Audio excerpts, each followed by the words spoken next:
हरे कृष्णा, राधे राधे। तो फ्रेंड्स, मकर संक्रांति आने वाली है और मकर संक्रांति पर किए गए पूजा जब तब ध्यान, हवन और दान का विशेष महत्व है। तो देखिए, मकर संक्रांति के दिन सूर्य भगवान की पूजा विशेष रूप से की जाती है। तो सबसे पहले तांबे के लोटे में जल भर के काले तिल या सफ़ेद तिल डाल ले। लाल रंग का कोई भी फूल हो वो आप डाल सकते हैं, गुलाब का या गुड़हल का। और आप सूर्य नारायण को जल जरूर चढ़ाएं। हाँ, हो सकता है मौसम आपके यहाँ पे कुछ खराब हो सकता है सूर्य नारायण आपकी ना दिखे, कोहरा छाया हुआ हो या धुंधला छाई हुई हो, तो भी आप बिल्कुल फिक्र ना करें। ठीक है, सूर्य नारायण हमेशा आकाश में विद्यमान रहते हैं। तो ब्रह्म मुहूर्त से लेकर आप सुबह 8 से 9 बजे तक जरूर से नहाने के बाद जल चढ़ा दें। और मकर संक्रांति के दिन पितरों को भी जल दिया जाता है, तर्पण किया जाता है, श्राद्ध किया जाता है, पिंडदान किया जाता है। तो जो भी पुरुष लोग हैं वो इस कार्य को कर सकते हैं। इसके बाद आप सबसे पहले अपने घर के मंदिर की पूजा करें। माघ का महीना चल रहा है। मकर संक्रांति के दिन कच्चे दूध से या पंचामृत से आप ठाकुर जी को घर में, अगर शालिग्राम भगवान है तो उनका भी अभिषेक जरूर करें। मकर संक्रांति के दिन लक्ष्मी पूजा का भी विशेष महत्व होता है। अगर आप आज के दिन हवन करते हैं तो ऐसा करना भी बहुत अच्छा होगा। इसके अलावा भक्तों में और आगे बढ़ने के लिए हरि नाम कीर्तन और नाम जाप आपको ज़्यादा से ज़्यादा करना है। तुलसी पत्र ठाकुर जी को जरूर से चढ़ा दें। और मकर संक्रांति के दिन अपने भगवान के चरण धुलाए जाते हैं। तो आप ठाकुर जी के चरण आप जल जरूर चढ़ाइए और वो जल बाद में चरणामृत बन जाता है। तो उसे आप खुद भी जरूर पीजिए, घर के लोगों को भी पिलाइए। तो कहते हैं कि ऐसे करने से ना अकाल मृत्यु का भय नहीं होता है। तो आप यह कार्य रोजाना भी कर सकते हैं। थोड़ा सा जल, जो स्नान का जल होता है ठाकुर जी का, उसे अपने नेत्रों से लगाएं, अपने कंठ में लगाएं, थोड़ा सा उसे अपने मुख में जरूर से डाल लीजिएगा।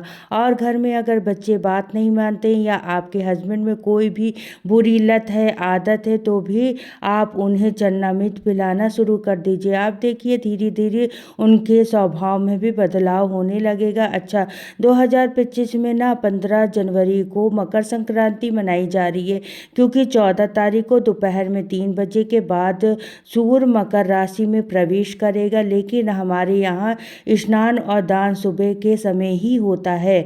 अगर आप लोग 14 तारीख को करना भी चाहते हैं, मकर संक्रांति मना रहे हैं, तो फिर आप ध्यान रखिए कि इस दिन खिचड़ी वगैरह नहीं बनाई जाएगी। आप चाहें तो गुड़, तिल और गर्म वस्त्र का दान कर सकते हैं। और हाँ, जैसा मैंने 14 तारीख को बताया था कि पिछली वीडियो में 14 दीपक जलाने होते हैं। मकर संक्रांति के दिन 14 दियों का विशेष महत्व होता है। तो आप 14 तारीख के दिन जला सकते हैं, क्योंकि संध्या का समय होगा, सूर्य मकर राशि में होंगे उस समय।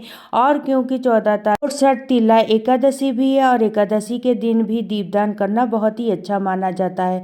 तो अगर आप दीपदान करना चाहते हैं तो आप 14 तारीख की शाम को कर सकते हैं। और बाकी जो भी चीज़ें आप देना चाहते हैं, जैसे गुड़ तिल से बनी हुई मिठाई हो गई, गर्म वस्त्र हो गए, सुहाग सामग्री हो गई, तो वो भी आप निकाल के रख सकते हैं 14 तारीख को। लेकिन इसके लिए फिर आपको सुबह से ही अन्न नहीं खाना होगा, इस बात का आपको ध्यान रखना है। फिर आपको व्रत धारण करना होगा, क्योंकि मकर संक्रांति बहुत ही बड़ा पर्व है और खा पी के इसमें हमें दान नहीं निकालना होता है। ठीक है, बिना खाए ही दान दक्षिणा निकाला जाता है। तो अगर आप 14 तारीख को मकर संक्रांति कर रहे हैं तो आप व्रत करें। हाँ, जब संध्या तक आप सारी पूजा दान निपटा लें, उसके बाद ही आप सात्विक भोजन ग्रहण करें। और अगर एकादशी का व्रत करते हैं तो फिर आप फलाहार या जो भी आप प्रसाद लेते हैं संध्या के समय वो ले। और हमारे यहाँ 15 तारीख को ही मकर संक्रांति मनाई जा रही है। तो देखिए 15 तारीख को द्वादशी भी है। द्वादशी के दिन चावल खाना, चावल बनाना, चावलों का दान करना, ये सब बहुत अच्छा होता है। तो हम खिचड़ी, कच्ची खिचड़ी भी दान करते हैं, पक्की खिचड़ी भी बनाकर हम हर बार दान करते हैं ज़रूरतमंद को। और ठाकुर जी को भी हम खिचड़ी का भोग लगाते हैं। तो आप देख लीजिएगा आपके यहाँ पर जैसे भी नियम होते हों। बाकी देखिए, जब भी हम कोई जानकारी आपको देते हैं तो मैं अपने यहाँ के हिसाब हिसाब से देती हूँ, ठीक है। आपके आसपास आपके यहाँ जैसे जो भी नियम हो फिर वो वैसा कर सकते हैं। अच्छा, बहुत सारे कमेंट ऐसे भी आते हैं कि गुरुवार के दिन कुछ घरों में खिचड़ी नहीं बनाई जाती है, तो फिर अगर मकर संक्रांति वह 15 तारीख को करेंगे तो खिचड़ी कैसे बनाएं, तो कोई दोष तो नहीं लगेगा। इसको लेकर भी सवाल आ रहे हैं, तो मैं आपको बता दूं, वार से बड़ा त्यौहार होता है, ठीक है। तो मकर संक्रांति का पर्व साल में एक ही बार आता है और इस दिन खिचड़ी का ही महत्व होता है, तो कोई भी आपको दोष नहीं लगेगा। आप बिल्कुल बेफिक्र होकर गुरुवार के दिन खिचड़ी का दान कर सकते हैं, खिचड़ी का भोग लगा सकते हैं और खुद भी खिचड़ी खा सकते हैं। और खिचड़ी आप चने दाल, हरी मूंग दाल या फिर काली उड़द दाल की भी बना सकते हैं। ऐसा करना बहुत अच्छा होता है। आपको इस दिन मसूर की दाल बिल्कुल नहीं खानी है, क्योंकि ये दिन द्वादशी भी होगी और मकर संक्रांति भी होगी, तो दोनों ही शुभ तिथि है। मसूर की दाल, तो मसूर की दाल को ही तामसिक भोजन में ही माना जाता है और भगवान को भी हम कभी मसूर की दाल का भोग नहीं लगाते हैं, तो इस बात का भी आपको ध्यान रखना है। अच्छा, 15 तारीख को ना दिन पड़ रहा है गुरुवार का, तो गुरुवार के दिन केले के पेड़ की पूजा आप जरूर करिए। केले का दान करना बहुत अच्छा होगा। केवल केला आपको खाना नहीं है, इस बात का आपको ध्यान रखना है।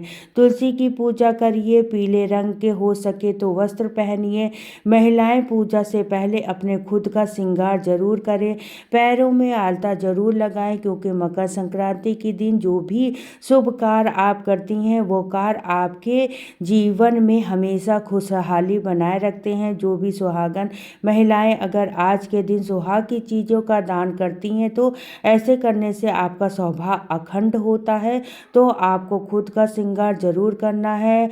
गौरी माँ को सिंदूर जरूर चढ़ाइए आज के दिन और सुहाग जरूर लें। उससे आप अपने सामर्थ्य के अनुसार गम वस्त्रों का दान जरूर से करिए। कंबल है, शॉल है या फिर मोजे आप ले सकते हैं। 14 की संख्या में भी कर सकते हैं या फिर आपको जितनी सामर्थ्य है आप उतने भी कर सकते हैं। और मकर संक्रांति के दिन आसमान में लाल, पीले, हरी पतंगों से भरा हुआ होता है, बड़ा अच्छा लगता है।